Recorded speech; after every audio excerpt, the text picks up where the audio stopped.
Condemned to a dress. Kurdish men in Iran have started a cross-dressing campaign called Kurdish Men for Equality in order to communicate one simple message: being a woman is nothing to be ashamed of. The page was created after a local court judge reportedly ordered a man convicted of domestic abuse to wear women's clothing as a form of public humiliation.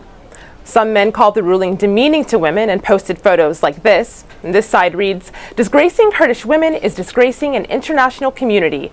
Women are mothers, sisters, and life partners." In another post that garnered more than 500 shares, a man wrote, "Hoping for the day when sexuality and gender will not be a way of evaluating humanity."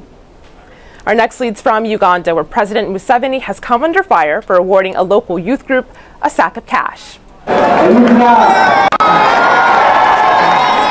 This video from NTV Uganda shows Museveni handing a bag reportedly containing about $100,000 to the Busoga Youth Forum, along with a minibus, a truck, and 15 motorcycles.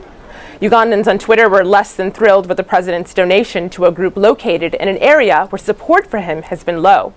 Using the hashtag sackofmoney, Mulamizi asked, "Why is Museveni spending money willy-nilly when some public employees go without pay for months?" But this tweet summed up the criticism. Saddest thing about the crowd ululating when Museveni handed over the sack of money, they don't realize it's theirs to begin with. And lastly, the Associated Press Twitter account was hacked briefly on Tuesday, causing both panic and ridicule online. The hackers managed to tweet the following false breaking news report: 2 explosions in the White House and Barack Obama is injured. The news outlet Russia Today quoted the AP in this tweet, which has since been deleted. And while the AP has suspended all of its Twitter accounts, it wasn't able to stop hysteria from spreading outside Twitter. Immediately after the tweet was sent, the Dow Jones Industrial Average plummeted more than 100 points in 2 minutes. Many were surprised by the ability of a single tweet to have this kind of effect.